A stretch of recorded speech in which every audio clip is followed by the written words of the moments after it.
안녕하십니까. 세상을 거침없이 밟아라 발로 뛰는 TV 발바닥 TV 아나운서 이윤지입니다. 오늘은 무소속 강용석 의원님을 스튜디오로 모셔서 여러 가지 이야기들 나눠보려고 합니다. 안철수 교수와 박원순 서울시장의 아들 병역 비리까지 모든 폭풍의 중심에 계시는 강용석 의원을 모셔보도록 하겠습니다. 그 전에 오늘 함께해 주실 패널들을 소개해드리겠습니다. 방현민 아나운서, 이성진 아나운서, 안녕하세요. 네, 안녕하세요. 네. 자, 그럼 연일 정치권의 이슈로 떠오르고 있는 할 말은 하는 정치인, 아니다 싶은 것은 짚고 넘어가는 정치인, 이슈메이커 강용석 의원을 모셔보도록 하겠습니다.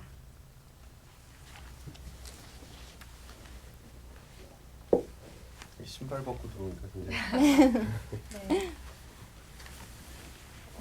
네. 반갑습니다. 예, 안녕하세요. 요즘 네. 많은 아이고. 이슈가 있으셔서 연일 바쁘실 텐데도 불구하고 저희 발바닥 TV를 찾아주셔서 감사합니다. 네, 감사합니다. 불러주셔서. 네. 그럼 지금부터 강용석 의원님과 함께 이야기를 나눠보겠습니다. 강용석 의원님께서 먼저 저희 발바닥 TV 시청자들에게 한마디 인사 나누시기 바랍니다. 네, 안녕하세요. 네, 어느 카메라를 네, 보고. 저기 예, 카메라 예, 안녕하세요. 편안하게 하시면 됩니다. 네, 네.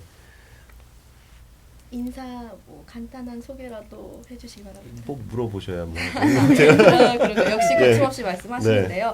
그렇다면은 이제 본격적으로 이야기를 원하시는 대로 나눠보도록 하겠습니다. 네. 먼저 간단하게 강 의원님의 어린 시절과 학창 시절에 대해서 궁금한데 이성진 아나운서 질문해 주시죠. 예, 제가 먼저 질문을 드릴게요. 자, 안녕하세요, 강 의원님. 네, 저는 네, 발바닥 TV 안녕하세요. 아나운서 방현민이라고 합니다. 자리가 굉장히. 불편한가요? 네, 네, 네, 제가 네, 펴드리도록 네. 하겠습니다. 저 질문해도 될까요? 네, 네, 네. 예.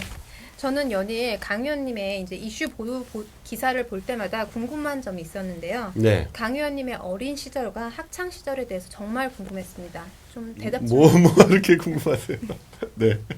예, 어린 시절하고 학창 시절에 대해서 좀 얘기 좀 해주시겠어요? 네, 저희가 이 질문을 하는 이유가 네. 그 강 의원님의 블로그를 들어가 보면은 강 네. 의원님께서 자칭 개천의 용 이런 표현을 사용하십니다. 네. 과연 그 개천이란 그 의미가 무엇인지 또 그리고 용은 되셨는지. 네, 그런 이야기를 해주시면 될 것 같습니다. 그냥 쭉 해요? 네, 뭘 이렇게 좀 물으셔야지 뭐. 그럼 일단 어린 시절 어린 어떤 시절부터 뭐 어떤 학창 생활을 시절. 하셨는지. 왠지 어렸을 때 공부를 네. 잘 하셨을 것 같아요. 그러니까 뭐 그 마포에서 그 나서 이제 초등학교 한 6학년 때까지 마포에서 있었는데요.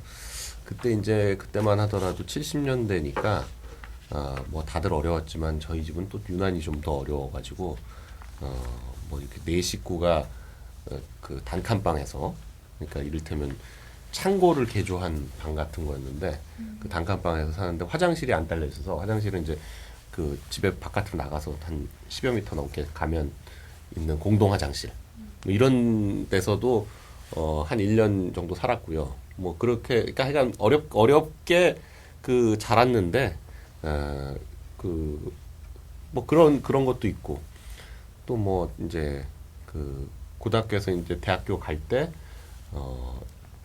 그 대학교 입학금, 등록금 이런 게 이제 아무래도 이제 가정 형편이 어렵다 보니까 그게 좀 어려울 것 같아서 당시에 이제 MBC 장학 퀴즈에 제가 나가가지고 주장원, 월장원, 기장원 이런 것까지 그 해서 그렇게 해가지고 이제 겨우 대학교를 들어가게 됐던 뭐 그렇게 좀 이제 어려웠었죠. 네. 네, 이렇게 학창 시절과 어린 시절을 들어보니까 왜 자칭 개천표 용이라고 하는지 조금은 이해가 갑니다. 그렇다면 다음으로 이성진 아나운서께서 질문해 주시기 바랍니다. 네, 네 안녕하세요. 네. 이성진 아나운서입니다. 네, 제가 굉장히 적응이 안 되는데요. 네, 네, 네. 어린 시절 얘기를 잘 들어봤습니다. 네, 하지만 금메달, 은메달, 동메달 하시면서 네, 보통 부모를 잘 만나는 것이 네. 가장 중요하다는 말을 제가 많이 들었습니다. 아무래도 그 특권층을 겨냥해서 비판하는 것은 아닌지 물어보고 싶었습니다. 글쎄 저도 지금 좀 굉장히 당황스러운데 그렇게 물으시면 뭐 그러니까 제가 트위터에다가 이제 네. 저 주말에 주말에 이제 음주 트윗을 한 건데요. 그걸 밤에 한 12시 50분쯤 살짝 이렇게 그 했는데 한 10분쯤 지나서 그 저희 보좌관한테 전화가 오길래 욕설을 쓰지 말아라. 그때 이제 저도 이제 낙곰수를 쫓아서 이렇게 뭐 좀 약간 욕설을 섞어서 이렇게 그런 얘기를 썼는데 그게 이제 좀 적합하지 않은 것 같아서 지웠거든요. 근데 마침 또 그걸 누가 캡처를 해가지고 한 10여 분 있었는데 그 캡처를 해서 그게 또 그 이회수 씨가 그러니까 100만 팔로워를 거느리고 있다는 이회수 씨가 그걸 또 그 리트윗을 하는 바람에 그냥 쫙 퍼져버렸나 봐요. 그래서 그 주말 사이에 그게 또 이제 인터넷 뉴스에서는 굉장히 많이 나오고 그게 또 제가 이제 박근혜 홍준표를 실명으로 거론하면서 이제 욕설을 섞어서 썼기 때문에 좀 뉴스가 됐던 건데 또 그걸 또 어느 방송에 나와가지고 얘기를 하는데 뭐 제가 이제 그런 얘기를 했죠. 그때 이제 그 트위터에 쓴 내용은 뭐 그 홍준표가 불쌍하다. 그리고 이제 왕후장상의 영유종호라는 표현이 있는데 그러니까 왕후장상에 씨가 따로 있냐 뭐 이런 그 옛날부터 고전에서 많이 쓰는 표현이 있거든요. 그런 것도 이제 트위터에 쓰고 그리고 부모 잘 만난 그 박근혜를 이제 홍준표가 못 쫓아간다 뭐 이런 식의 내용이 있어서 그런지 아마 이제 그런 말씀을 하시는 것 같은데요. 뭐 그렇게 생각들 하고 계신 거 아닌가요? 다들 요즘 뭐 이렇게 그 20, 30대의 좌절이라든지 절망의 상당 부분 원인이 이제 그 본인이 열심히 해도 뭐 쫓아갈 수 없는 어떤 넘을 수 없는 벽 이런 것들이 그 좀 있는 거 아니냐 이런 것에 이제 많이 좀 고민도 하고 걱정도 하고 그러시는 것 같은데 그렇게 생각 어떻게 안 하시나요? 네, 좋은 집안에서 잘 네, 맞습니다. 네. 강 의원님의 말씀도 물론 맞으시고요. 네. 또 이제 다른 의원님 같은 경우는 또 가장 중요한 것은 그 성공을 하기 위해서 가장 중요한 것은 자신감이다. 그 또 그런 말씀도 많이 하시잖아요. 그 후천 DNA가 또 중요하다. 이런 말씀도 많이 하시기 때문에. 아니 그러니까 저는 네. 뭐 솔직하게 얘기하는 편이니까 네. 뭐 후천 DNA가 중요한 건 맞는데 후천 DNA로서도 넘을 수 없는 벽이 있더라. 이를테면 뭐 그 재벌이라든지 뭐 요즘은 네. 이제 사회가 안정될수록 좀 더 심해지는 것 같은데요. 좀 그 어느 직종이든지 뭐 보면 부모님이 의사면 뭐 네. 아들도 의사 뭐 이런 식으로 이를테면 뭐 안철수 씨 같은 경우는 아버지도 의사, 본인도 의사, 와이프도 의사, 동생은 한의사, 뭐 여동생은 뭐 의사 부인 뭐 이런 식으로 다 의사 집안, 뭐 재벌은 또 다 재벌, 뭐 이런 식의 그런 한계들이 좀 느껴지는 거 아닌가 그런 생각이 드는데요. 네. 네, 아무래도 의원님 말씀을 들으니까 그 글을 쓰셨을 당시에 심정이 조금 이해가 가고 한계가 있다는 것에도 조금 공감이 가고요. 이 부분을 보니까 다시 한번 강 의원님의 영향력을 느낄 수 있었습니다. 불과 10분 만인데도 불구하고 그렇게 수많은 캡처들이 등장한 것을 보면은 아무래도 영향력이 입증되는 것 같고요. 네, 다음 질문으로는 네. 조금 민감하실 수도 있을 텐데 아무래도 저희가 모두 여자 아나운서다 보니까 네. 어떤 질문이 나오실 줄 아시겠죠? 네, 그 모르겠는데. 아나운서 모르시겠습니까? 네. 아나운서 비하 발언을 하셨습니다. 이제 너무 많이 나와서 좀 듣기 싫으실 수도 있겠지만 아니요, 뭐 전혀. 괜찮습니까? 네, 네. 네. 그때 도대체 어떤 심정으로 하셨고 그게 진심인지 다시 한번 저희 발바닥 TV 시청자들에게 왜 그때 그런 말씀을 하셨는지 이야기해 주시기 바랍니다. 그게 그러니까 그날이 2010년 7월 16일 날 있었던 일을 21일 날 이제 처음 기사화가 된 건데요.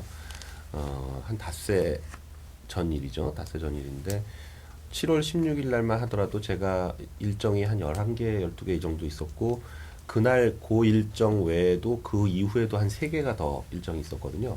솔직히 말씀드리면 그날 무슨 얘기했는지 잘 기억이 안 나요. 그렇지 않겠어요? 닷새 전에 그 저녁 때 닷새 전 저녁 누구랑 드셨어요? 집에서 어머니와 먹었습니다. 무슨 얘기 하시면서? 그것까지 잘 기억이 나지 않아요. 그러니까 보통 그렇잖아요. 뭐 또 어떻게 생각해요? 닷새 전에 저녁을 누구랑 드셨어요? 저도 친구랑 함께 저녁 근데 먹을 그 때 친구랑 기억나는데. 무슨 얘기 하셨는지 기억나요?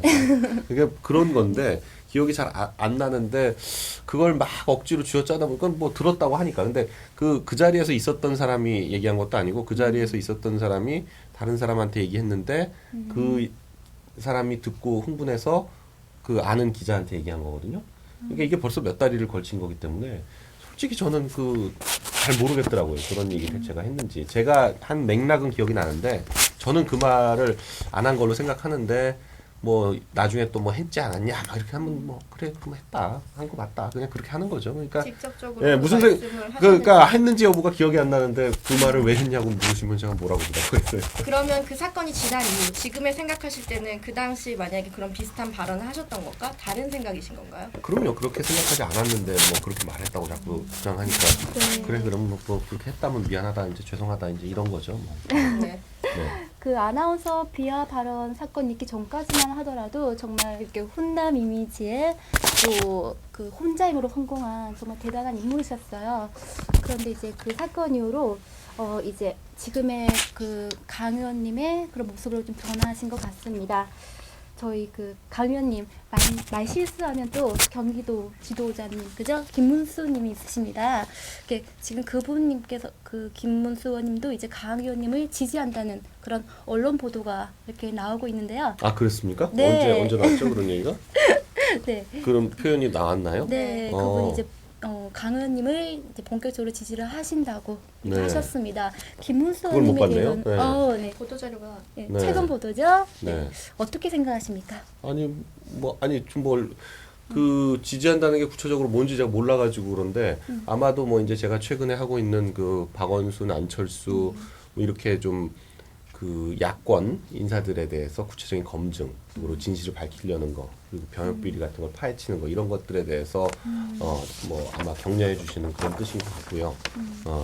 뭐 예전에 사실 뭐 그 김문수 지사님도 초선 시절에는 그런 활동을 많이 하셨기 네. 때문에 아마 심정적으로 동조를 해주시는 것 같고 또 그리고 제가 무소속이지만 너무 외롭게 지금 하고 있으니까 그런 거에 좀 힘을 보태주시려고 하는 것 같아서 제 입장에서는 뭐 굉장히 감사하고 고마운 일이죠. 네. 네.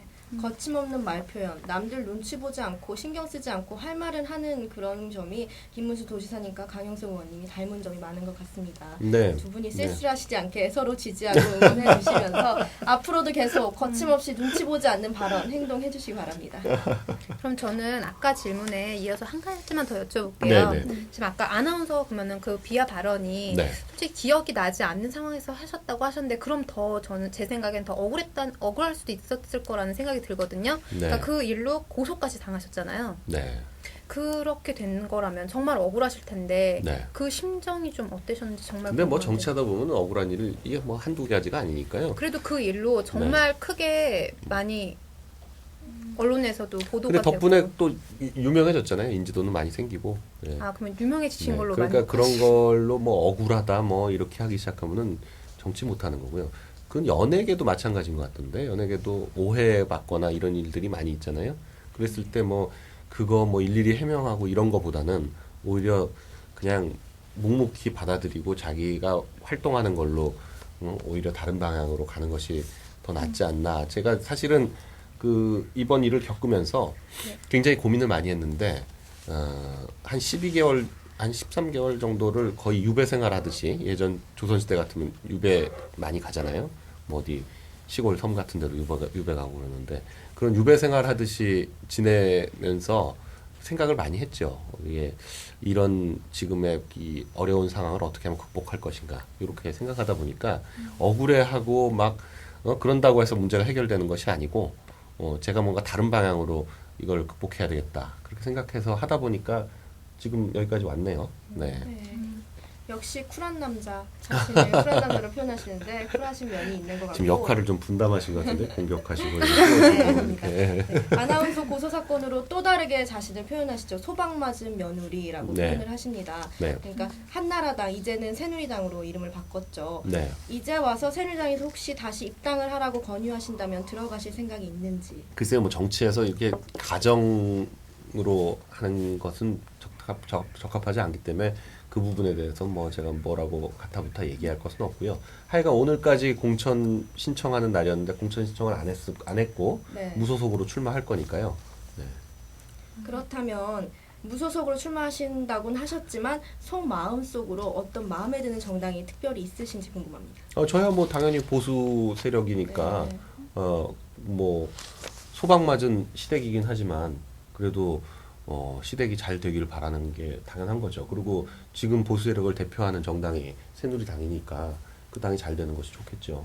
네, 지금 총선 말씀을 해주셨는데 네. 안 그래도 지금 저희 발바닥 TV 프로그램은 실시간으로 시청자분들과 채팅을 하는데 여기 보이시죠? 지금 총선에 나가실 것인지 욕심 다시 내실 것인지 이런 질문을 해주셨는데 벌써 대답을 해주셨네요. 아 그럼요. 당연히 총선 나가는 네. 거죠. 예. 그렇다면 다음 이성진 아나운서가 질문해 주시기 바랍니다.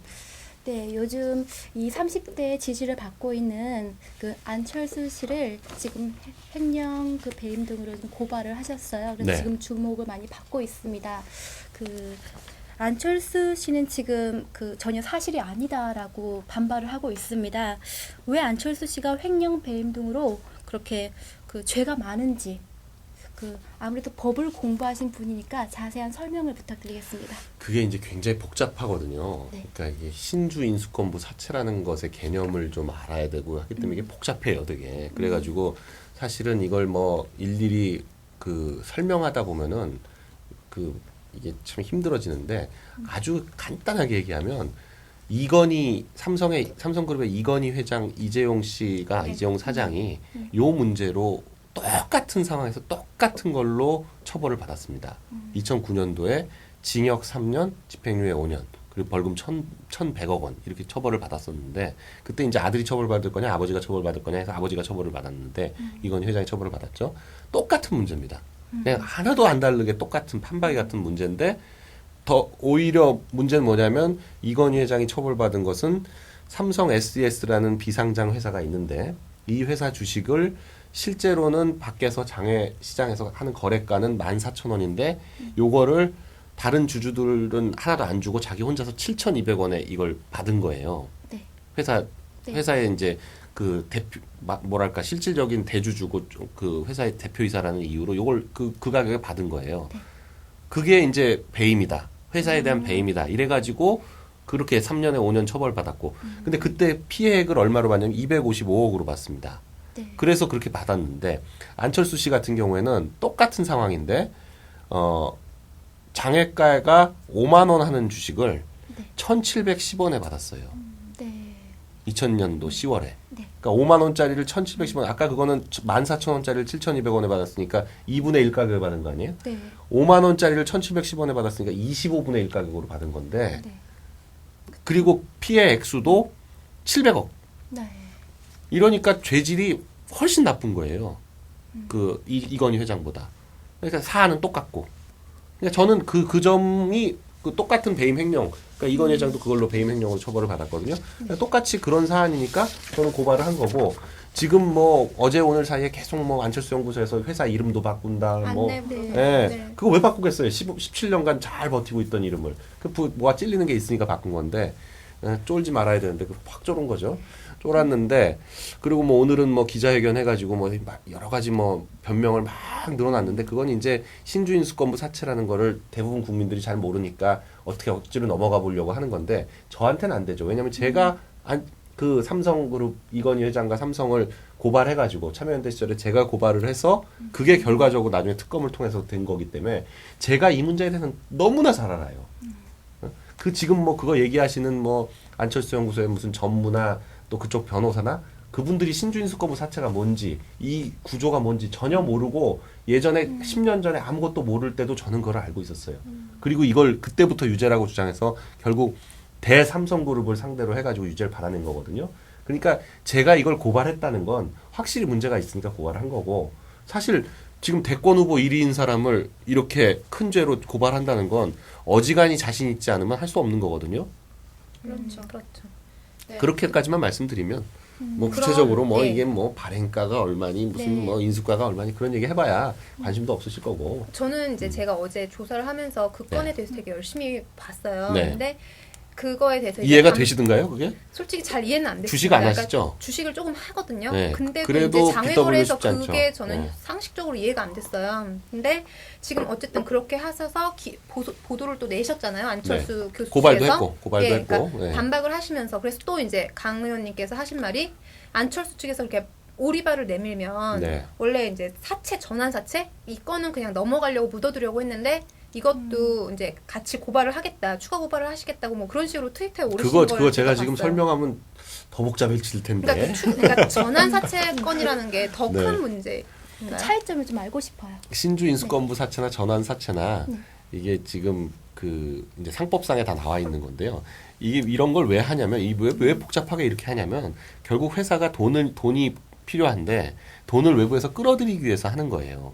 그러니까 그냥 보통은 돈 필요하면 어떻게 해요? 꾸잖아요. 네. 그러니까 채권이라는 게 그런 개념이거든요. 그냥 꾸는데 그냥 꾸면 안 꿔주니까 보통 회사 뭘 믿고 꿔주겠어요? 회사라는 게 뭐 사실 재산 없고 그러면 아무것도 아니거든요.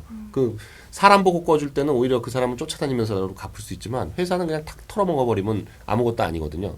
그러니까 회사가 돈 꾸기가 참 어렵단 말이에요. 그러니까 그 돈 꿔주는 사람에게 뭔가 특권을 주는 게 그게 전환사채와 신주인수권부 사채인데 그런 사채를 이용해 가지고 사실은 회사에 자금이 필요해서 그걸 해야 되는데 이 안철수 연구소 같은 경우는 회사에 자금이 필요하지도 않은데 오히려 대주주 대표이사의 지분을 늘리고 대주주 대표이사가 그걸 자기 이익을 챙기려고 이걸 활용한 거예요. 그게 기본적으로 문제가 동일한 겁니다. 그러니까 이게 범죄인데 그 신주인수권부 사채 방금 말씀드린 그 BW 그거가 있고 나자마자 전환사채를 가지고 또 한 번 장난을 쳐요. 근데 그 문제는 이거에 비하면 금액이 좀 작기 때문에 제가 얘기 안 하려고 그랬는데 저런 식으로 하면 그것까지 문제 삼겠다. 그 말씀을 드린 거예요. 그럼 전 정말 궁금한 점이 이거에 대해서 되게 지금 확신이 차서 얘기를 하고 계시잖아요. 네. 정말 확신 있으신 겁니까? 아, 그럼요. 그걸로 또 그 당시에 2002년도에 그 주주들한테 고발당해가지고 안철수 씨가 그 석 달 동안 그 도망다녔다기보다는 병원에 입원해가지고 뭐 간염이네 어쩌네 하면서 아픈 척 하다가 이제 휠체어 타고 검찰 들어가서 어찌어찌 해가지고 빠져나왔거든요. 네, 그 사실은 제가 오늘 네.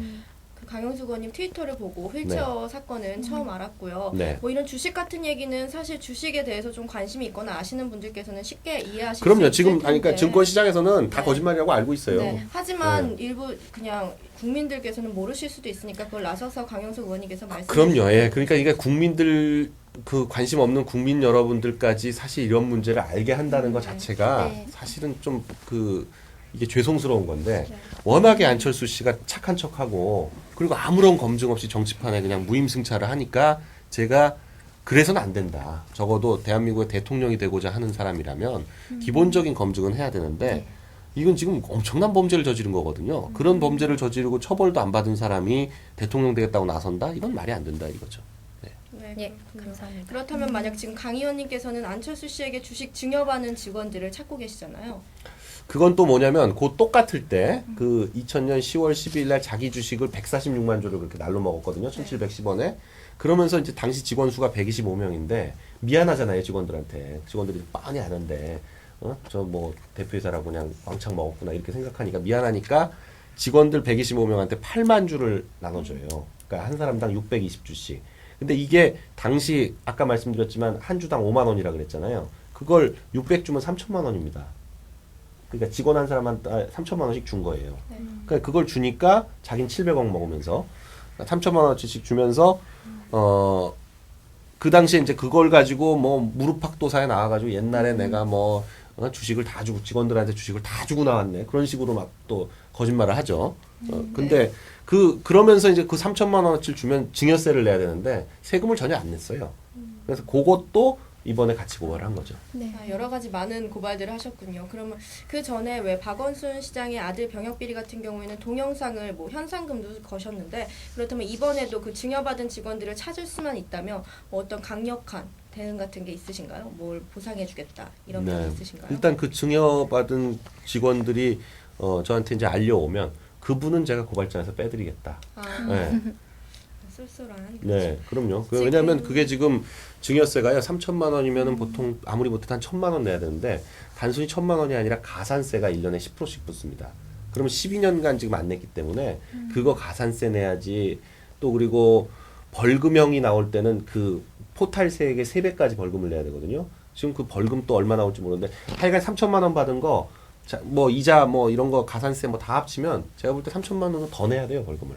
네. 벌금 세금 합쳐서. 그 부분에 관해서도 지금 채팅창에 여러 글들이 올라오고 있고요. 네. 지금 많은 게스트 저희 채팅하시는 분들이 아나운서 분들이 너무 모르시는 거 아니냐 이런 말들이 나오는데 저희도 같이 시청자와 소통하고 공감하고 강영석 의원님께서 설명해 주신 계기를 만들기 위해서 이 자리를 만들었고요. 역시 뭐 강영석이다 시원하다 원활하다, 뭐 되게 호통하다, 이런 속이 시원하다 이런 글들이 많고요. 지치지도 않으신가, 아나운서들이 끌려간다, 체력만 대신 뭐 48시간 하냐 이런 글들도 올라오는데 시청자분들께서 계속 질문만 올려주시면 저희는 연장 방송도 계속 지치지 않으시겠습니까? 네. 제가 지쳐서 못할 것 그러면 같은데. 지금 안철수 교수 관련 질문이 나와서 연관시켜서 질문 드리겠는데 네. 지금 질문 한 분이 주셨어요. 안철수 교수가 과연 대권 후보로 나올 것 같은지에 관해서 예상을 하시는지 질문이 왔거든요. 네. 어떻게 생각하시는 대답하시죠? 그게 이제 정치 바람이 한번 들면요. 네. 이게 무서운 거거든요. 더군다나 지금 이분 같은 경우에는 원래 사실 18,000원짜리 주식이었는데 안철수 연구소라는 게 작년 5월까지만 해도 18,000원이었어요. 근데 지금 막 16만 8천원까지 올라갔었거든요. 10배 튀기를 한 거예요.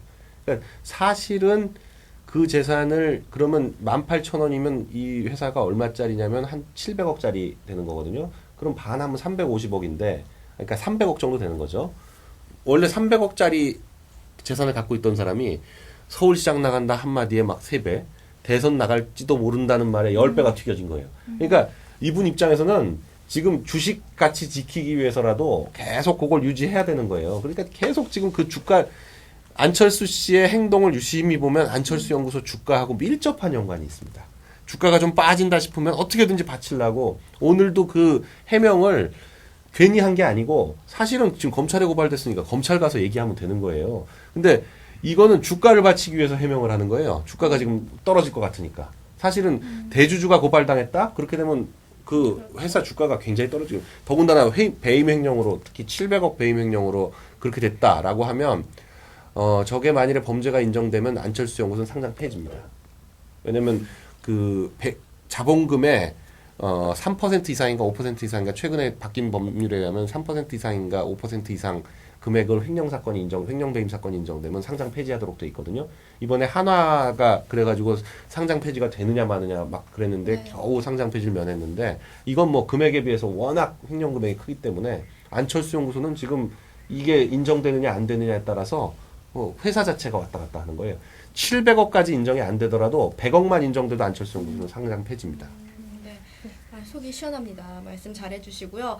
지금 댓글들에 이렇게 폭발적인 반응, 사실 바로 전 방송에 전현 의원님께서도 10만 이상의 동시 시청자가 접근을 해서 굉장히 북적북적 거렸었는데 지금은 더합니다. 여기 역시 인기가 많으신데 어디 숫자가 나오나요? 여기 사람들이 지금 계속해서 글을 올리고 있고요. 네. 지금 계속 진행자분이 진짜 맞냐고 물어보시는데 제가 직접 댓글을 달아드리는 거고요. 근데 지금은 너무 많은 댓글을 달아주셔서 제가 하나하나 달아드리는 못하고 있습니다. 네. 네, 여기까지 지금 안철수 교수에 관한 질문을 지금 20만이라네요? 네, 20만. 직접 보이시죠? 예, 네, 동시 저희 접속자가 방송은 20만이면 네, 웬만한 종편보다 나은 것 솔직한 같은데. 방송입니다. 그리고 또 솔직하게 말할 수 있는 방송이기 때문에 부담 네. 갖지 않으시고 말하셔도 아니 되고. 세 분도 잘하시면 금방 스카웃 되겠는데. 안철수 교수에 20만이면. 관한 네. 발언은 여기까지 해보고 네. 다음으로 네. 어제 기자회견도 하셨죠. 박원순 서울시장 아들 병역비리 박주신 씨에 관한 이야기를 나눠보도록 할 텐데 네. 지금 그 전에 질문 한 가지만 하고 시작하겠습니다. 네. 너무 많은 질문들이 올라왔어요. 많은 분들이 MRI 출처에 관해서 궁금해하십니다. 지금 여기 보이시죠? MRI 네. 출처에 관한 질문이 처음 강용석 의원이 등장하셨을 MRI 때부터. 출처는 물론 제보에 의한 거고요. 물론 제보에 의해서 받은 거고 중요한 거는 병무청, 자생병원, 해민병원 모두 이 MRI가 박주신이 제출한 MRI가 맞다라는 걸 인정하고 있는 겁니다. 네. 그러니까 뭐 어떻게 얻었건 간에 뭐 정당한 루트를 통해서 얻은 거고 그건 뭐 제가 공개하는데 전혀 문제가 없습니다. 근데 그 구체적인 출처는 제가 제보자를 보호해야 되기 때문에 말씀을 드릴 수는 없다. 이렇게. 네, 그럼 좀 더 자세한 내용에 네. 관해서 이성진 아나운서가 질문해 네. 주시기 바랍니다. 네, 지금 MRI에 관해서 말씀하셨는데요. 네. 지금 연이 톱 기사로 지금 계속 나오고 있습니다. 네. 박원순 서울시장의 아드님 박주신 씨의 그런 그 어제 기자회견을 하셨습니다. 그리고 네. MRI 사진도 공개를 하셨는데요. 네. 지금 사진을 네. 오늘 좀 들고 나올 걸 그랬나? 이 동영상. 네, 저도 어제 동영상을 사실 봤었습니다. 네, 네. 그런데 그 서울시장님은 이제 무조건 모르쇠로 항구하고 계십니다. 그죠? 그 좀 이상하죠. 아무래도. 네, 아무래도 저도 왜냐하면 이제 죄 지은 보면서, 사람들은 네, 원래 그 묵비권을 행사하게 돼 있어요. 죄 지은 사람들이. 묵비권이라는 게 죄인에 걸리고 만일에 무죄 죄 없다 그럼 펄쩍 뛰죠. 무슨 소리냐. 이게 말이 되는 소리냐. 벌써 이랬어야 되는 지금 한 달이 넘었어요. 그런데 뭐 자꾸 뭐 대응할 가치가 없다 어쩌고 하고 있는데 네. 왜 가치가 없습니까? 지금 온 국민의 관심사가 이건데. 근데 그쪽에서는 또 오히려 오히려 이제 무시를 하겠다, 대응할 가치가 없다라고 말씀을 그러니까 하시는데요. 뭐 지금 저 이제 잘못이 있으니까 그런 건데요. 사실 지금 박원순 한번 쳐보시면 알지만 검색어창에다가 박원순 치면 연관 검색어가 전부 뭐 아들 병역 비리, 뭐 박주신 병역 비리, 아들 병역, 박원순 아들 뭐 이거밖에 안 떠요. 네.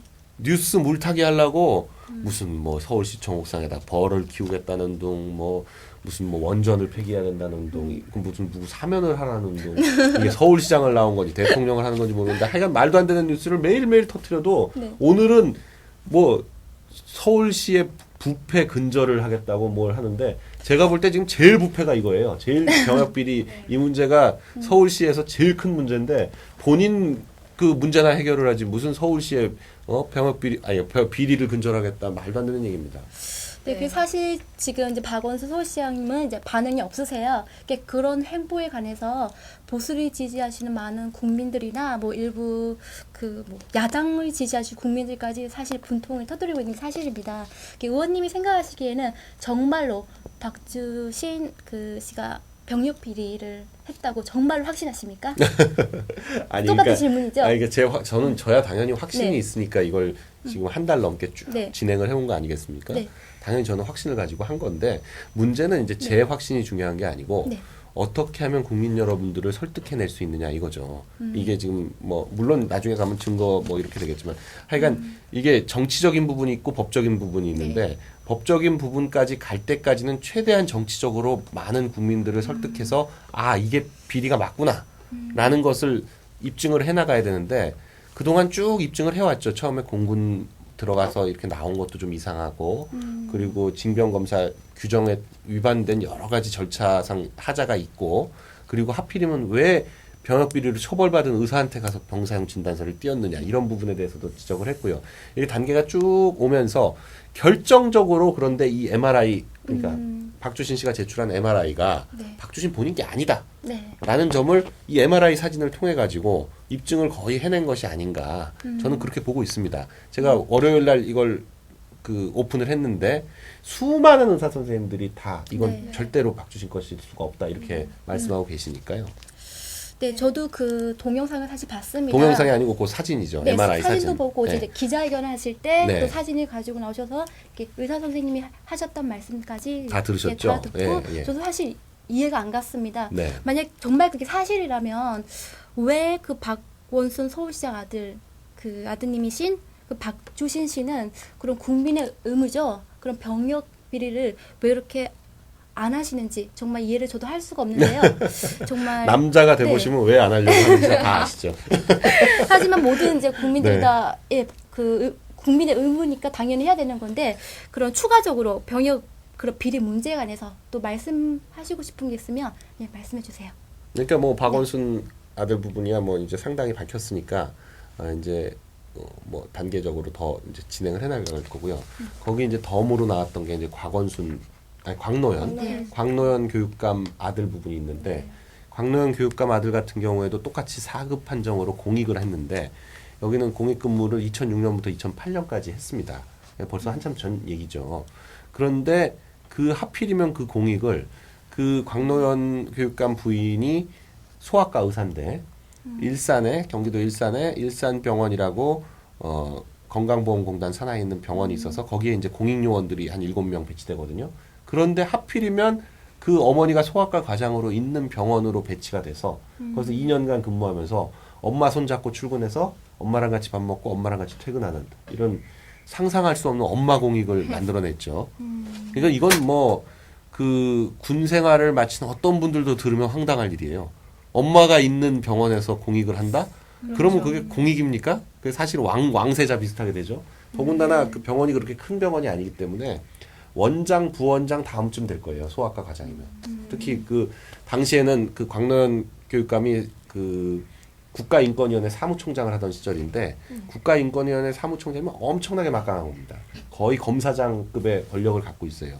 온갖 인권과 관련한 진정을 받아가지고 조사하고 또 문제 있으면 권고하고 기관들을 그리고 문제가 심각하다 그러면 검찰에 고발을 하는데 검찰총장한테 고발을 받아서 고발을 직접 해서 2달 만에 결과 통보받도록 돼 있고 이렇기 때문에 국가인권위 사무총장이 차관급으로 아주 엄청난 자리에 있었는데 그 자리에 있으면서 한 일이라는 게 결국 자기 아들 공익 일산병원에다가 배치한 그런 분이 사실은 제대로 선거를 했으면 그게 선거 과정에서 밝혀져 가지고 교육감이 될 수가 없는 분인데 그러니까 후보 매수해가지고 그걸 또 돈 주고 걸리고 또 그랬던 거 아니겠습니까? 역시 병역비리 발언을 하시니까 그거에 네. 관해서 댓글들이 많습니다. 엄마 공익만 해도 벌써 몇 개가 올라오고 있고요. 네. 아무래도 남성분들 군대를 다녀오신 분들은 더 뼈저리게 체감을 하시는 것 같아요. 병역비리는 안 된다 이렇게 말씀하시는 것 같은데 계속적으로 박원순 서울시장이 묵묵부답으로 할 경우에는 그 아들 박주신 씨를 병역위반법으로 형사고발하신다고도 하셨습니다.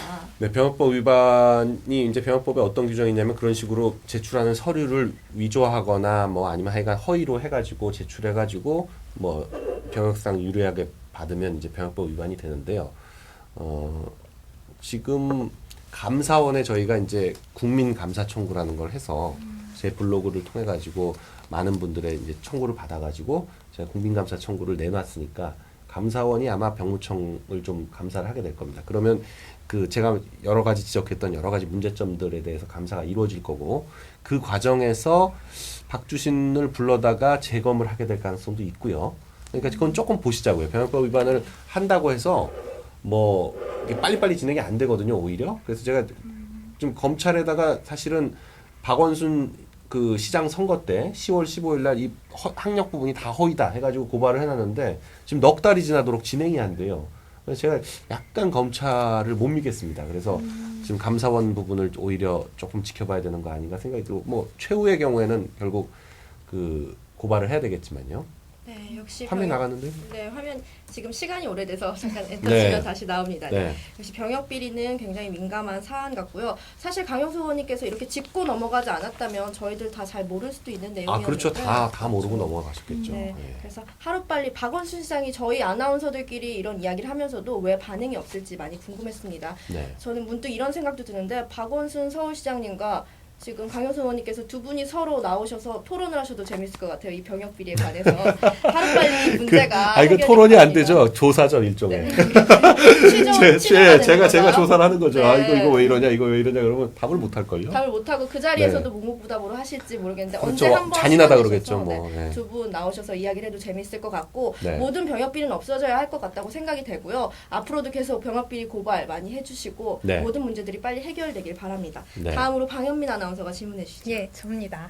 제가 이제 얼마 전에 지금 아까도 박근혜 위원님 말씀하셨잖아요. 네. 근데 지금 얼마 전에 강 의원님이 트위터에 좀 취중으로 새누리당 박근혜 위원장님을 뭐 이렇게 그거 아까 노골적으로 한참 비판하셔서 한참 이제 얘기했는데. 논란이 네. 됐었어요. 근데 네. 저는 좀 이해가 안 되는 게 취중 진담이라고 또 말씀도 하셨고 이렇게 반박을 또 많이 하셨잖아요. 그런데 저는 이제 강 의원님 지금 솔직히 진실하게 막 그렇게 발언을 하시는 분이시잖아요.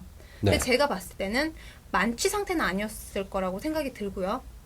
그건 제가 다 그렇게 예. 해명을 했는데 그 저녁 먹으면서 그 반주로 이렇게 소주 폭탄주 그거 몇 잔 마셨는데 들어가서 바로 자다 깨서 나와서 한 거라서 그래서 그렇게 뭐 취한 건 아니다. 그러나 그렇게 만취 취중은 상태는 맞다. 아닌데 취중은 그런 맞다. 식으로 글을 써셨다면 그런 생각이 되게 많은 비분 그러니까 네, 많이 그러니까 차지하고 있다고 취중이었고 표현이 이제 뭐 좀 약간 부적절한 표현들 욕설이 섞여 있어서 그래서 지운 건 맞지만 내용은 진심이다라고 그렇게 그 그 다음 날 글을 바로 쓰실 기자회견을 때 했거든요. 그거는 네. 문제가 될 거라는 생각 없이 그냥 쓰셨나요?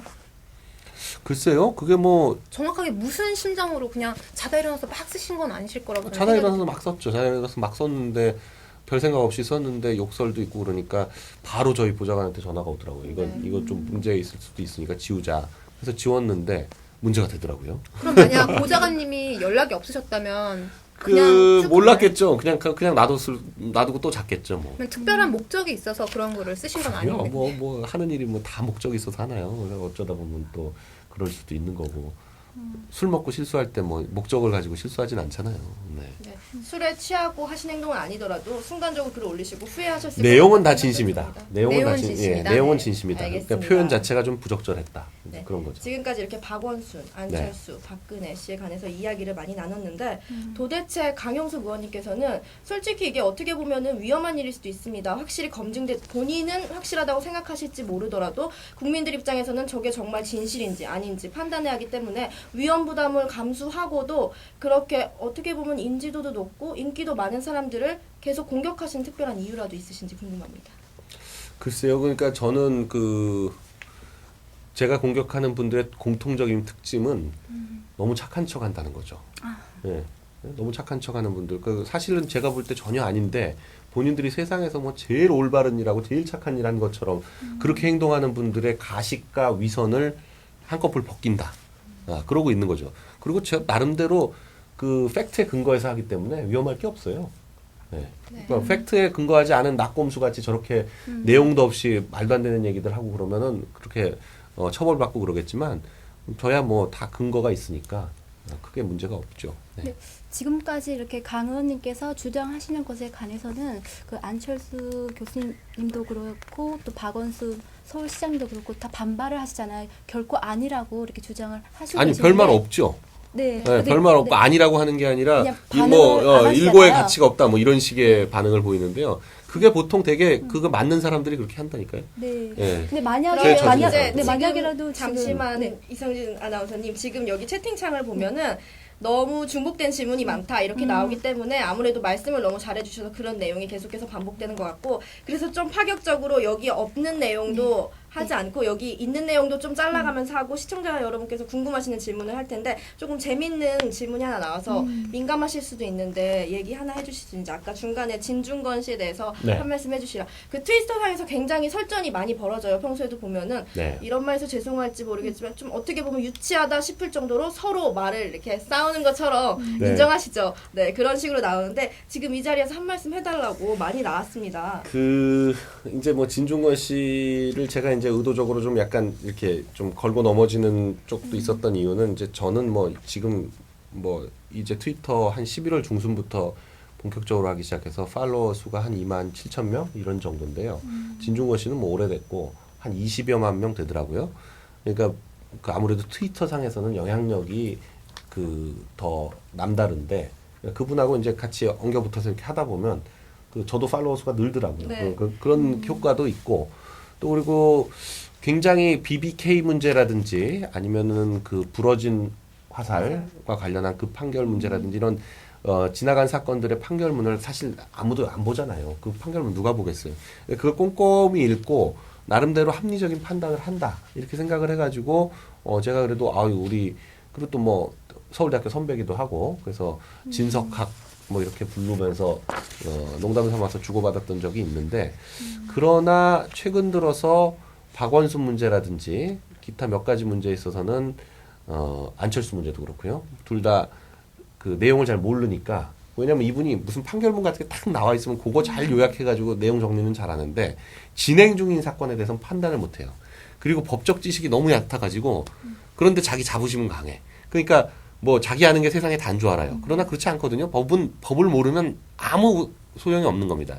상식 차원에서 특히 상법이나 뭐 병역법 이런 문제는 병역법과 항법 규정을 아주 통달하지 않는 이상은 몰라요. 상식적으로 판단해서 알 수가 없는 겁니다. 근데 법을 모르면서 자꾸 뭐 그거 그렇지 않냐 이렇지 않냐 이렇게 주장을 많이 하시는데 조금 자중하셨으면 좋겠다 그렇게 생각이 그렇군요. 듭니다. 네. 지금 안 그래도 두 분의 트위터를 보는 것만으로도 너무 재밌다 이런 말들이 많이 올라오고요. 네. 인기가 많으신지 마포로 이사 가자 이런 말도 굉장히 많이 나오는데 반면에 진중권 씨께서는 트위터에 네. 강용석 의원의 재선 확률은 0%다 이런 말을 하셨습니다. 그것도 이제 뭐 그거에 대해서는 어떻게 생각하세요? 그것도 저 자극하자고 하는 얘기죠. 네. 뭐. 네, 자극하자고 하는 얘기인데 자극 받으셨습니까? 아니요, 뭐 그분은 뭐 선거를 안 치러본 분이니까 네. 그것도 또 법률 그거하고 똑같은데 잘 모르는 얘기는 자신 있게 할 수 있는 거죠. 네. 근데 선거라는 건 절대 그렇게 되지가 않으니까요. 쿨한 남자시군요. 네. 네. 다음으로 병무청 입장 오늘 발표한다고 했는데 어찌 됐나요? 이 질문이 발표한다고 계속 한 것이 아니고요.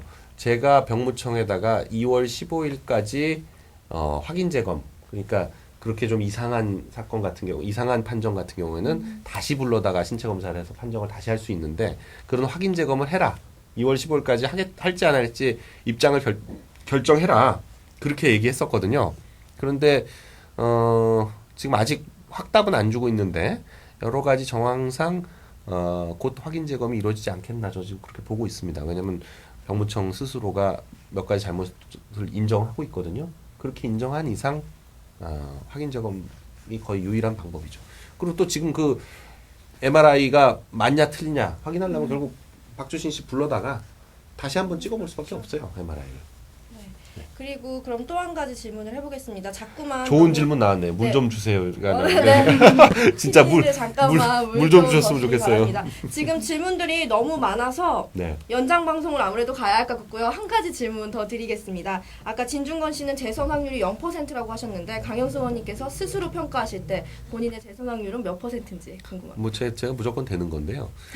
이게 이렇습니다. 그 선거라는 게 그 어떤 구도로 펼쳐지느냐, 어떤 사람이 선거판을 주도하느냐가 결정적으로 좌우합니다. 그런데 지금 저희 지역에 뭐 저는 아직 예비후보 등록을 안 했지만 한 15명 정도 등록을 하고 있는데, 그러니까 저는 이걸 강용석과 15난장이의 싸움이다 이렇게 보는 겁니다. 지금 마포을 선거구는 강용석이냐 아니냐지 저 말고 다른 어떤 후보가 나왔는지 대부분의 사람들이 몰라요. 네.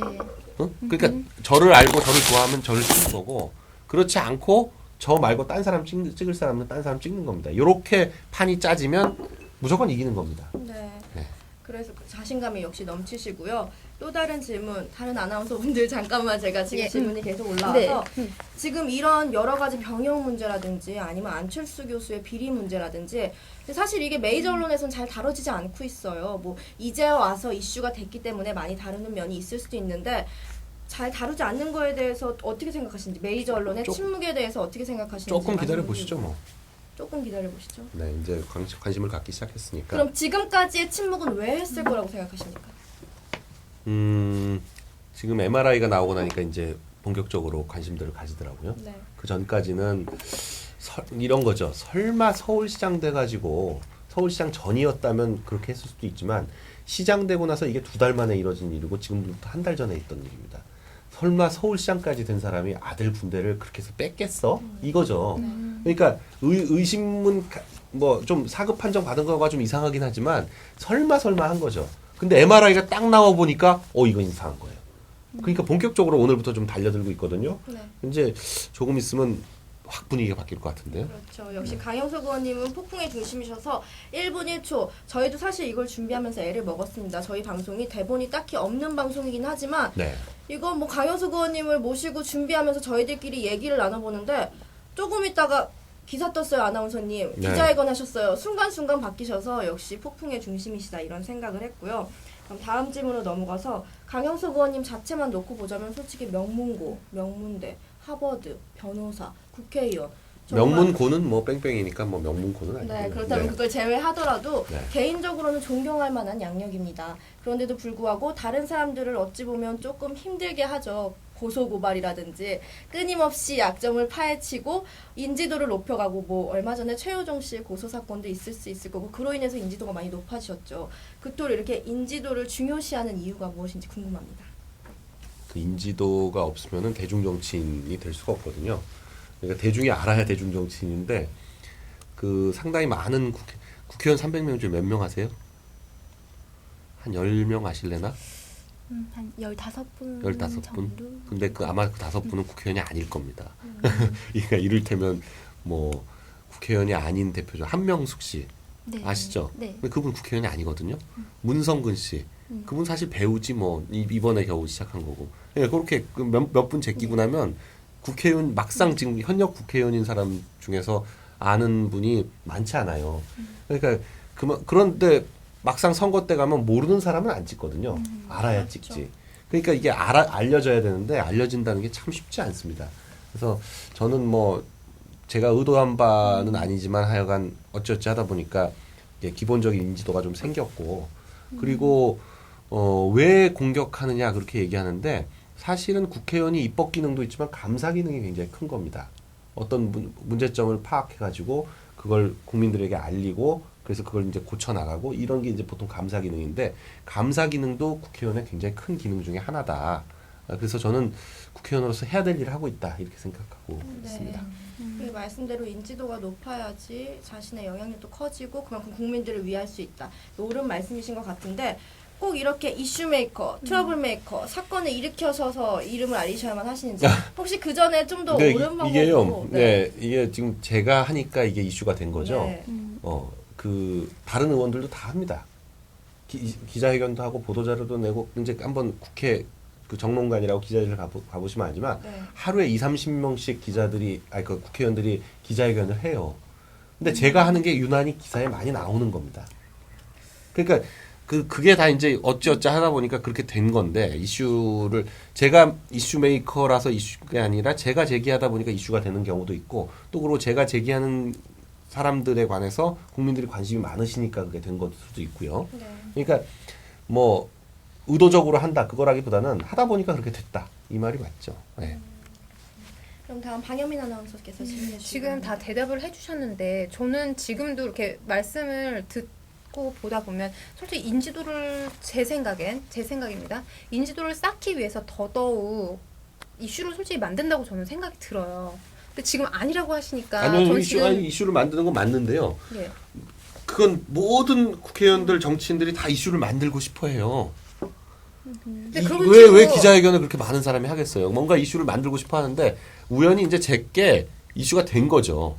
다들 만들고 싶어 하지만 사실 뭐 연예인들 생각해 보세요. 모든 연예인들 모든 그 기자들은 모두 특정하고 싶어 하고 아나운서들도 가능하면 앵커하고 싶어 하고 모든 연예인들이야 그 배우들은 제일 그 시청률 높은 프로에서 주인공 하고 싶고 다 그런 거 아니겠어요? 근데 누구나 그렇게 되는 건 아니잖아요. 모든 정치인들은 다 이슈를 만들고 싶어 합니다. 그럼 제가요. 그런데 제가 우연히 그 이슈가 선택된 거죠, 제 이슈가. 제가 어제 이제 또 트위터를 보면서 또 본 글귀 중에 하나가요. 언론 플레이 귀재다. 그거에 대해서 어떻게 생각하는지 저는 그것도 정말 궁금합니다. 제가 지금 말씀드린 거랑 똑같아요. 다 언론 플레이를 한다니까요. 정말 그럼 귀재라고 생각하세요? 언론 플레이라는 건 언론에다가 보도자료를 내는 게 언론 플레이인데요.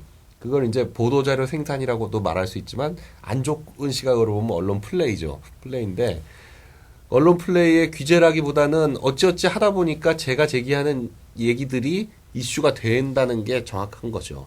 물론 저는 그걸 의도하고 하는 거지만 됐으면 좋겠다라고 생각하고 하는 거지만 그러니까 뭐 다행히 잘 되면 다행이지만 뭐 하여간 뭐 운도 좀 작용하는 것 같고요. 네. 그렇게 이제 같은 업종에서 이렇게 일하시는 분들을 이렇게 또 이렇게 공격하시고 하는 거는 또 뭐라도 보통 그런 말씀 많이 이건 원래 하시잖아요. 정치인들은 네. 서로 공격합니다. 그런데 또 여야 간에도 전문 예를 든다면 뭐 나는 팔로만 많으면 짱이다. 뭐 공지영 씨 얘기를 하시면서 공지영 씨는 나는이 아니라 네. 공지영 씨가 네. 팔로워만 많으면 짱이냐 네. 이제 그런 거죠. 네, 제가. 공지영 씨는 뭐 소설은 뭐 별로라도 팔로만 많으면 짱이다라고 하시면서 그런 아니 전문적인 제가 보니까 부분도 아니 또 그것도 이제 공격을 이런 거예요. 하시잖아요. 그건 네, 뭐 공격한 게 아니고요. 상대방이 공지영 좀- 씨가 네. 먼저 저한테 무슨 괴물이라 그래가지고 그래서 저도 한마디 그냥 받아친 겁니다. 공지영 씨는 제 관심 대상이 아니에요. 네. 이게 보통 그렇게 하시면 상대방이 좀 상처받을 수도 있겠다. 그분이 그런 먼저 생각 했다니까요. 안 하시나요? 그분이 네. 저한테 먼저 괴물이라 그랬어요. 그래서 상처 받으셨나요? 아니요 상처 안 받았지만 그래도 받은 만큼은 돌려줘야죠. 네, 네. 역시 받은 거보다는 적게 돌려준 거죠. 그래서. 이게 지금 나오신다고 하니까 제가 사실 페이스북에 오늘 발바닥 TV 손님은 이제 강용서 의원님이라고 궁금한 점이 있으면 올려달라고 제가 올렸어요. 네. 정말 정치에 관심이 없던 분들도 정말 많은 질문을 올려주셨는데 의외로 이제 홍준표 의원님에 관해서 어떻게 생각하는지 이렇게 올려주셨더라고요.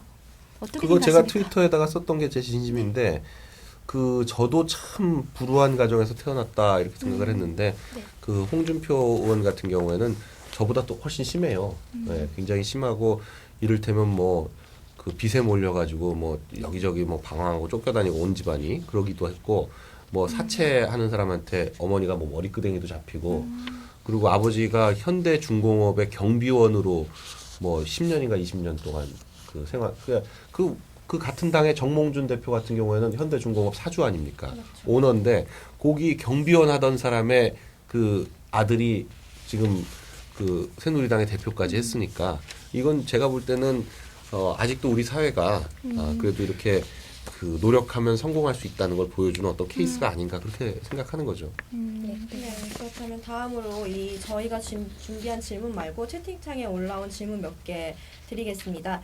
여러분들이 물어봐 주셨는데 제일 친한 국회의원은 누구인가요? 이렇게 질문을 올려주셨습니다. 제일 친한 사람이요? 네.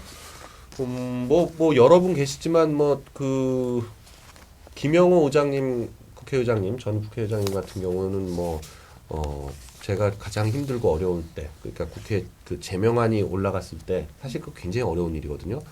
그때 그냥 여론의 문매를 맞을 것을 각오하시고 저를 위해서 참 저를 구명해 주는 말씀을 해주셨는데 늘 항상 고맙게 감사하게 생각하고 있죠. 그리고 또 다른 질문으로 지금 강용석 의원님께서는 사실 그 박원순 시장 아들 박주신 씨의 병역 비리가 100% 이건 뭐 확실하다 이렇게 확신하고 계시지만 만에 하나 네. 정말 0.1%라도 비리가 아닐 경우 자신의 정치적 생명은 몇 그건 제가 퍼센트라고 생각하시는지. 오래전에 한 달 전부터 네. 공개 신검을 해가지고 정식으로 사금이 나오면 내가 의원직 사퇴를 하겠다. 예. 네. 그렇게까지 얘기를 했고요. 네. 예. 그런데도 지금 그 신검 사실 뭐 1시간도 안 걸립니다. MRI 한 장만 딱 찍어보면 돼요. 근데 그걸 안 하고 지금 한 달 넘게 버티고 있는 거니까 네. 그게 이상한 거죠. 네. 그리고 또 다른 질문 한 가지만 더 드리자면 새누리당의 평가를 많은 분들이 물어봐 주셨어요. 아무래도 전 그 새누리당 소속이셔서 그런 것도 있을 것 같고 네. 새누리당에 대한 평가와 앞으로 재집권의 가능성은 어떤지 그런 걸 많이 물어봐 주십니다. 지금 어느 정권이나 하여간 정권 말기에 가면은 인기가 많이 떨어지게 마련이고요. 지금 그래서 굉장히 어려운 시기를 겪고 있는 것 같고 그래서 이제 뭐 당 이름도 바꾸고 뭐 엄청나게 쇄신하겠다 하고 있는데 막상 쇄신이 얼마나 되고 있는지는 모르겠습니다. 근데 이번 총선 굉장히 어려울 걸로 많은 분들이 예측하듯이 그렇게 어려울 걸로 보이는데요. 그러나 하여간 이 정치판에서 60일, 50 며칠 굉장히 긴 시간입니다. 또 그리고 국민들이 어느 한쪽 당을 일방적으로 밀어주거나 하진 않기 때문에 그래도 견제에 필요한 정도의 의석은 확보하지 않겠나 이렇게 보여지고요. 그리고 대선은 앞으로 10달 남았는데 이건 정말 어떻게 될지 모릅니다. 왜냐하면 과거의 그 대선판을 보면 회고적이냐 아니면 미래지향적이냐 이런 차이가 있는데 과거 정권의 심판 이건 총선이나 지방선거에서 이루어지고요. 대선은 앞으로 5년을 누가 더 맞는 것이 낫겠느냐 이런 그 여태까지 결과를 놓고 분석해 보면 그렇다고 하거든요. 그러니까 결국 다음 5년을 누가 맞는 것이 적절하냐의 판단을 이번 12월에 국민들이 어떻게 하시느냐에 따라서 재집권 여부는 결정나지 않겠나. 그러나 제 소망이 있다면 보수 세력의 재집권을 위해서 제가 뭐 한 몸 바치겠다, 최선을 다하겠다. 이런 말씀을 드릴 수 있습니다. 지금 의원님의 말씀을 들어보니까 그 얼마 전까지는 새누리당, 그러니까 한나라당으로 할 때는 한나라당이 보수의 아이콘이 맞았죠. 지금 의원님께서 말씀하시는 것도 그런 쪽으로 가시는 것 같은데 네. 지금 질문들이 새누리당으로 개명을 하면서 사실 로고 자체도 젊은 층을 좀 끌어들이겠다는 의지가 많이 담겨 있습니다. 뭐 글자체라든지 네. 그 모양이라든지 그래서 좀 더 젊은 층을 대변하고자 하는 의도가 엿보이는데 아직도 새누리당이 보수의 아이콘이라고 생각하시는지 질문들이 올라왔습니다. 아이콘이 아니라 보수적이냐 이제 이런 네. 걸 물으시는 거죠. 그거 뭐 이렇게 그 간판 조금 바꾼다고 뭐 원래 뭐 그렇죠. 하던 음식이 있는데 그 음식이 뭐 갑자기 바뀌겠습니까? 그러니까 뭐 지금 이제 신장 개업을 한 거죠 이를테면. 네. 그런데 메뉴는 뭐 안 바꾼 거 아닌가 그렇게 생각하는데요. 네, 그렇다면 지금도 말씀을 나눠봐서 다 알겠지만 정말 거침없으십니다. 방송인데도 불구하고 쿨하게 하실 말 안 하실 말 다 하시고 계시는데 트위터에는 바로 캡처 같은 게 뜨고 인터넷이 얼마나 이 파급력이 강합니까? 솔직히 공인으로서 그런 말을 하는데 조금 떨리거나 두렵거나 아닌 척 쿨한 남자다 하지만 조금 하면서 여기까지는 괜찮나? 이런 식으로 좀 떨리시진 않는지 궁금합니다. 그거 자기 검열을 하죠. 네, 그럼요. 그렇게도 안 하면 그건 뭐 너무 막 나가는 거죠. 예. 다음으로 이렇게 거침없는 말만 하다가 어떻게 보면 조금 가슴 아픈 말일 수도 있는데 강영석 의원님 그 판사 임용에 관련돼서 여기 말고 제가 질문을 하려고 합니다. 네. 그 성적이 좋으셨음에도 불구하고 아버지 문제로 인해서 판사 임용에서 탈락되셨다고 말씀하셨는데 네. 이게 어떻게 보면은 연좌제나 마찬가지입니다. 민주주의 시대에서 이게 있을 수 있는 일인지 어떻게 생각하시는지 궁금합니다. 근데 있어요 생각보다. 그 뭐 박원순 시장 아들 병역 비리는 민주주의 시대에 이렇게 많은 눈이 보고 있는데 이런 일이 일어날 수 있나 싶지 않습니까? 그런데 일어나잖아요. 그러니까 하여간 실제로 그런 일이 일어났고 최근에도 또 뭐 있는 것 같더라고요. 그런 문제들이. 예, 가끔 뭐 임용 안 돼가지고 소송하거나 이런 경우들이 있으니까 뭐 하여간 그때 그 대법관들이 내린 얘기는 이런 거였어요. 그러니까 그 아버지가 전과가 있었던 데 임용된 판사는 수도 없이 많은데 딱 임용하려는 시기에 아버지가 교도소에 있었던 건 처음이다. 50년 만에 처음 있었던 일이다. 그래서 굉장히 논란을 많이 했지만 하지 말자. 이 친구를 임용하지 말자. 이렇게 결론을 내렸다라고 하더라고요.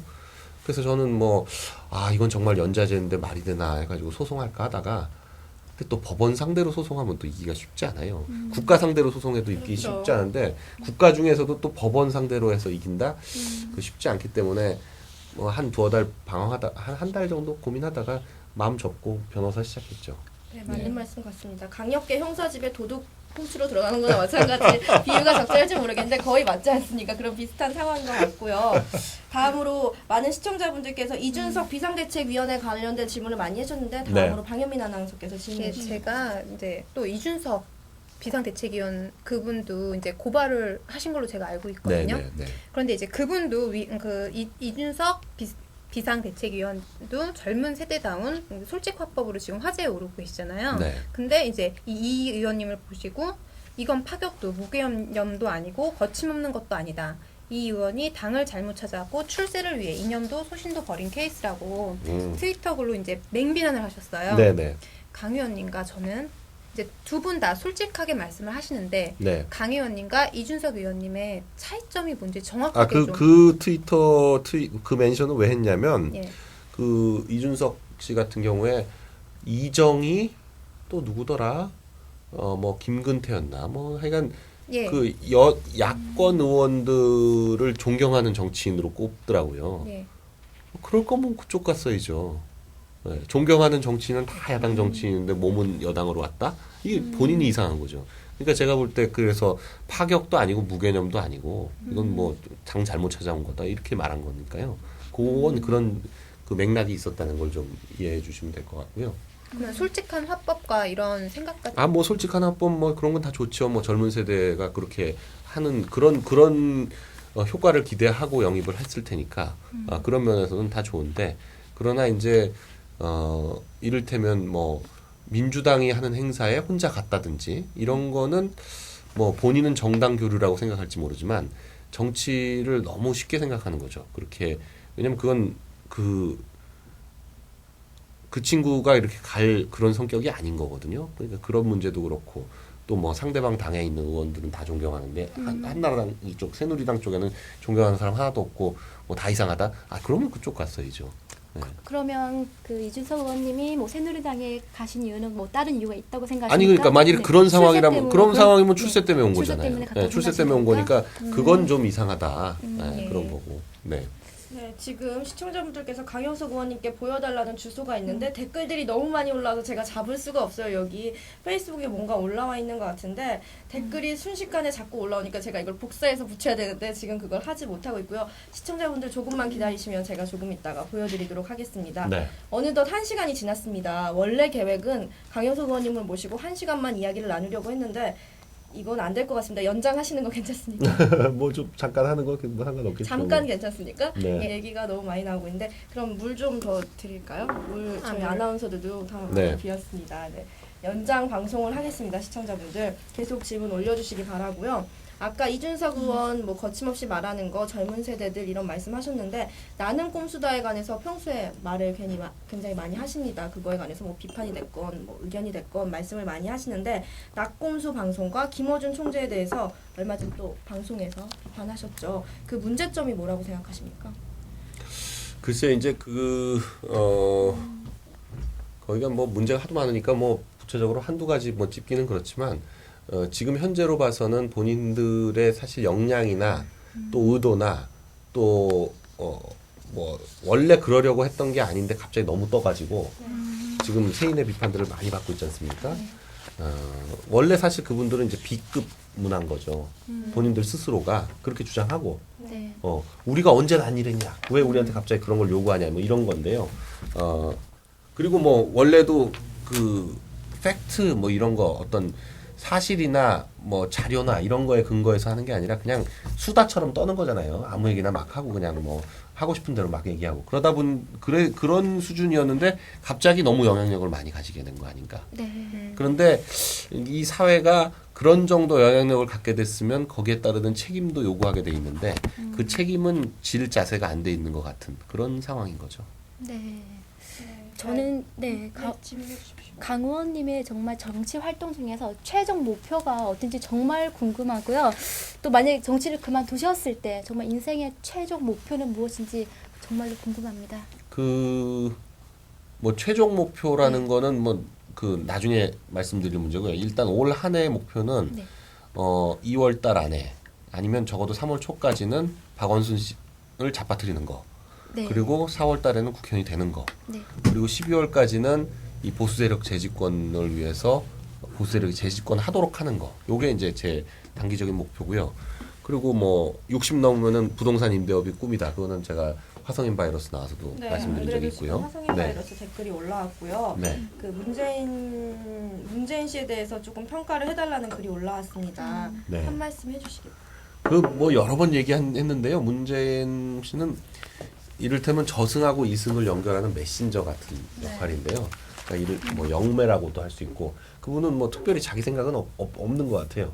그냥 노무현 전 대통령의 그 후광 그거로만 지금 지금 정치적인 그 위상을 확립한 거 아닌가 그렇게 생각이 들고 아마 앞으로 1년 안에 그 상황을 벗어나기 쉽지 않을 거기 때문에 결국은 노무현을 다시 한번 뽑을 거냐 아니냐 이런 게 되지 않겠는가. 그렇죠. 예. 네, 지금까지 의견 잘 들었고 강 의원님 같은 분들이 저희 방송 솔직히 참여해보시니까 솔직하죠. 솔직하게 말하기도 쉽고 처음에는 좀 긴장됐지만 편하게 말씀하실 수 있어요. 아니 요즘 이런 게 많아가지고요. 네. 몇 번 지금 다 나가다 보니까 나가셨습니까? 예. 저희는 지금 그리고 이게 또 생각보다 별로 시청을 안 하시기 때문에 막 얘기해도 별 걱정 안 되더라고요. 시청 많이 하고 있습니다. 네, 시청 많이 함에도 불구하고 거침없이 말할 수 있는 방송이 저희 발바닥 TV고요. 강 의원님 보면은 지금 잠깐 말씀만 나눠서 참 쿨하시고 뒤 안 돌아보시고 이런 성격 같은데 다사다난했죠. 살아오시면서 아니 난 이건 잘했다 하시는 것과 아무리 쿨한 나지만 그래도 이건 후회된다. 안 했으면 좋았을 걸 하는 일은 무엇인지 궁금합니다. 글쎄 저는 뭐 인생에서 후회라는 거를 잘 안 하기 때문에 후회할 일은 모르겠고 잘. 그리고 또 뭐였죠? 잘했다. 잘했다. 결혼을 잘했습니다 제가. 네. 그 아까 금메달, 네. 은메달, 동메달 동메달 말씀하셨는데 맞죠? 네. 예, 그게 금메달이 이제 부모 잘 만나는 거고 은메달이 본인 똑똑해서 본인이 능력 있어가지고 잘 헤쳐나가는 거고 세 번째가 이제 결혼 잘하는 건데 제가 나름 그래도 은메달, 동메달은 확보를 했는데 금메달이 없어갖고 네. 뭐 아직 그렇다 이렇게 말씀드린 적이 있는데 네. 뭐 그러니까 제가 스스로 한 것 중에서 제일 잘했다고 생각하는 건 결혼인 것 같아요. 네, 그럼 이건 제 개인적인 질문인데요. 네. 강영석 의원님 블로그를 보다 보니까 지금 아들이 셋이죠. 네, 아드님이 세 분이신데 네. 첫째, 둘째 아드님을 낳으시고 마지막에는 한번 딸을 낳고 싶다 해서 네, 도전해 맞습니다. 보셨다고 했는데 네. 세 번째도 아드님이셨을 때 기분이 어떠셨을지 궁금합니다. 10년 만에 그 네. 외출해가지고 쇼핑을 딱 했는데 큰맘 먹고 물건을 하나 딱 사가지고 들어왔더니만 집에 옷장 열어보니까 똑같은 게 두 개 또 있는 거예요. 딱 그런 심정이죠. 네, 네. 너무 제가 재밌어가지고 네. 다음으로 질문 하나 더 말씀드리겠습니다. 만약에 이 병역 비리 문제로 인해서 박원순 시장이 지금 시장직에서 물러난다면 다시 오세훈 시장이 당선될 것 같습니까? 라는 질문이 올라왔었습니다. 정치판에서요. 네. 한번 지나가면 다시 돌아오기 쉽지 않습니다. 하지만 강영석 네. 의원님은 지금 다시 돌아오고 계시지 않습니까? 아니 다시 그러니까 물러났다가. 저는 또 뭐 지나간 적이 없죠. 지나간 적이 없고 그분은 이미 멀쩡하게 잘하던 시장을 사퇴하고 나갔는데 다시 돌아온다? 그건 말이 안 되죠. 네. 지금 이 상황이 어떻게 해서 오게 됐는데. 네. 그렇군요. 그러면 지금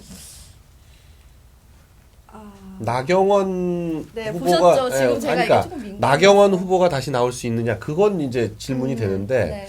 글쎄요. 이게 그러니까 좀 작은 이게 전쟁 뭐 전투 뭐 이런 거랑 비교를 하시면 좋은데 사실은 저는 이제 이 선거라는 거는 그 제도화된 전쟁이다 이렇게 생각을 하기 때문에 이를테면 작은 전쟁에서 한두 번 실패하는 건 용서받을 수 있는데요. 큰 전쟁에서 실패하잖아요. 네. 옛날 같으면 장수에 목을 쳤습니다. 큰 전쟁에서 실패하면. 왜냐하면 큰 전쟁에서 한번 지고 나면 사실 다시 기회 잡기가 쉽지 않아요. 그래서 대선 재수라는 게 굉장히 어려운 건데 지금 나경원 후보 같은 경우에는 사실은 좀 더 신중하게 지난번에 안 나왔어야죠. 이길 자신이 없었으면. 그런데 뭐 나와가지고 뭐 한 번 진 거 용서해달라 뭐 이거 그런 말도 없이 또 뭐 중구로 또 나오겠다고 나오셨죠, 중구로 국회의원 또 나오려고 그러고 선거 때마다 계속 나오겠다는 취지인데 과연 그게 받아들여질까요? 국민들한테 그게 그러니까 국민들을 떠나서 네. 그 본인의 지지 기반에서 그게 인정될 수 있는지가 그 중요한데 쉽지 않을 겁니다. 다음 질문 하나 드리겠습니다. 아까 저희가 이야기를 나눌 때 김문수 도지사님에 관한 이야기가 좀 나왔습니다. 네. 두 분 다 호탕하고 솔직하고 눈치 안 보고 거침없이 말하기로 유명하신데 김문수 도지사님께서 대권 후보로 나오는 거에 대해서 어떻게 생각하시는지 그런 질문이 나왔습니다. 지금 지지율이 네. 뭐 나오고야 싶겠지만 지지율이 지금 뭐 선거 10달밖에 안 남았는데 지금 몇 프로 나오나요? 의미가 없는 지지율인 것 같은데. 네, 그렇군요. 네. 근데 제가 이 질문을 거르지 않고 드린 이유가 저희가 지금 혹시 저희 홈페이지 들어가 보셨나요? 발바닥 TV 홈페이지 들어가 보셨나요? 뭐라고 대답을 해야 되나요? 관심 없으셨나요? 들어왔다고 해야 되는 건가? 솔직하게 말씀해 주시면 됩니다. 안 솔직히는 들어가 보셨죠? 예. 네, 저희가 현장 리얼 리서치를 하고 있습니다. 기존의 이런 인터넷이나 전화 같은 경우에는 투명하게 공개되지 않기 때문에 누가 속여도 알 수가 없지 않습니까? 그래서 저희 발바닥 TV는 추운 날에도 불구하고 나가서 직접 시민들과 인터뷰하고 스티커 붙이고 여론조사를 해봤는데 거기서 꽤 많은 분들이 지지를 하셔서 이 질문을 제가 드려봤습니다. 누구를 지지해요? 김문수 도지사님에 관해서 질문을 드려봤는데 웃으면서 남기셨군요. 그다음 더 이상 질문이 시청자분들께서 더 이상 질문이 나오지 않으면 저희가 다음 코너로 넘어가겠는데 어느 순간 저희 발바닥 TV에 나오신 의원님들이나 뭐 정치인들 분께서 딱딱한 이야기를 하시다가 마지막에 노래를 많이 하셨어요. 네. 혹시 강용석 의원님께서도 해주실 수 있는지. 아니 여기 제일 어려운 게 노래하라 그래가지고 네. 전 또 이렇게 노래방 기가라도 하나 놓고 하는 건 줄 알았더니 네. 그것도 없어가지고요. 네. 그러니까 뭐 이렇게 곡은 있는데요. 한번 되는 데까지 한번 해보겠습니다. 네. 예. 마이크도 그냥 이걸로 그냥 하나요? 하세요. 네, 지금 너무 슬픈 게 저희 댓글에 갑자기 세트가 참 부족하다, 돈이 없습니다 이런 말이 나오는데 네, 시청자분들 저희 발바닥 TV가 노래 안 해도 돼요도 있는데.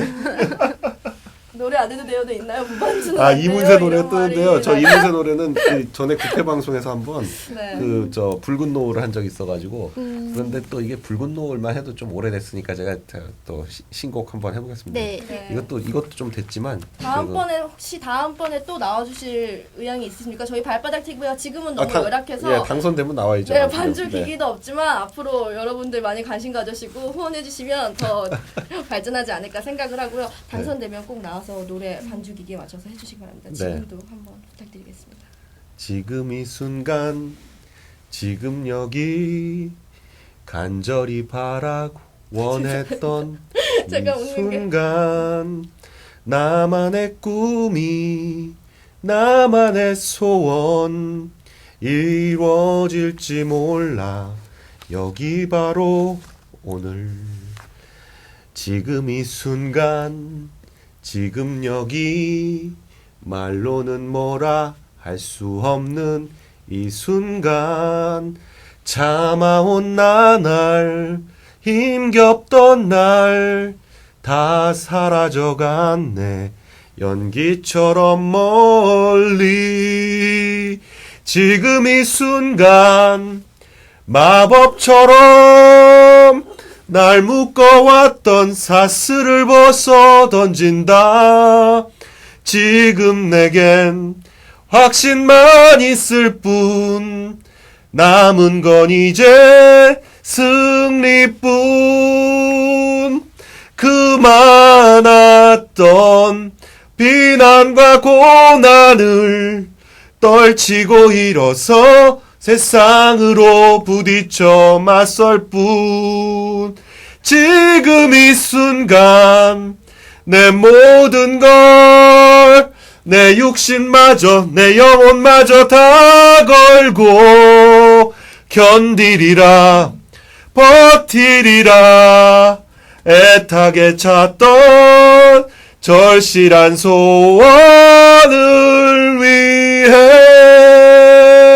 네, 감사합니다. 예, 감사합니다. 무반주인데도 불구하고 처음에 뭐 반응 별로 안 좋은 것 아니요, 반응 위에 보면 좋았습니다. 죄송하게 제가 노래 시작 때 웃었던 게 노래를 못 부르셔가 아니라 네. 여기 글들이 너무 스톱 처음에 이런 글들이 무반주라서 무반주는 안 됩니다. 팬들께서 그렇게 말씀해 주셨는데 막상 시작을 되니까 노래 잘한다 짝짝짝 이런 노래 정말 뭐 못한다 하는데. 이런 단어 이런 글들도 올라오고 여러분들 의견이 다 다를 수 있으니까 네. 그래도 노래를 정말 잘하셔서 놀랐습니다. 저는 이 지금 부르시는 가사를 들으면서 꼭 시청자들과 저에게 하는 말씀 같이 느껴지기도 했어요. 그래서 시간과. 이걸로 골랐습니다. 역시 언론 플레이의 기재라고 할 만합니다. 네. 네. 네. 아유 뭐 오늘 이렇게 재밌었습니다. 아주 네. 즐거웠고요. 예, 이렇게 또 발바닥 TV 앞으로 더욱 인기를 많이 끄셔가지고 뭐 동시 접속자 한 100만 이렇게 하셔서 공중파에 못지않은 영향력 갖는 그런 TV로 잘 그 대성하시기를 그렇게 바람하지 않습니다. 예, 오늘 네. 나와주셔서 너무 감사드리고요. 저희가 정말 발로 뛰는 정치인이 되시기 위해서 저희가 준비한 것이 있습니다. 네. 미흡하지만 정말 소중히 간직해 주시기 바라면서요. 네. 제가 한번 읽어드리겠습니다. 네. 네. 출연자 증서 강용석 의원.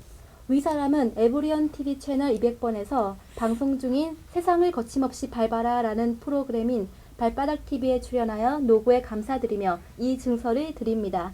2012년 2월 15일 발바닥 TV 제작진 일동. 네. 아유 감사합니다. 감사합니다. 네. 네. 시간이 지금 벌써 7시 16분을 지나고 있습니다. 굉장히 오랜 시간 동안 이야기를 네. 했음에도 불구하고 지루하지 않고 굉장히 재밌었습니다. 네. 오늘 방송이 앞으로 좀 더 깨끗한 사회를 만들 수 있고 갖은 비리들과 병역 비리나 뭐 안철수 교수의 뭐 배임 횡령 같은 문제들이 해결되는데 조금이나마 도움이 될 수 있었으면 좋겠고요. 네. 오늘 강현석 의원이 정말 저희 방송과 컨셉과 너무 잘 맞는다고 생각을 되는데 앞으로도 정치인들 나오시는 분들 강현석 의원님처럼 거침없이 할 말씀 다 해주시고 저희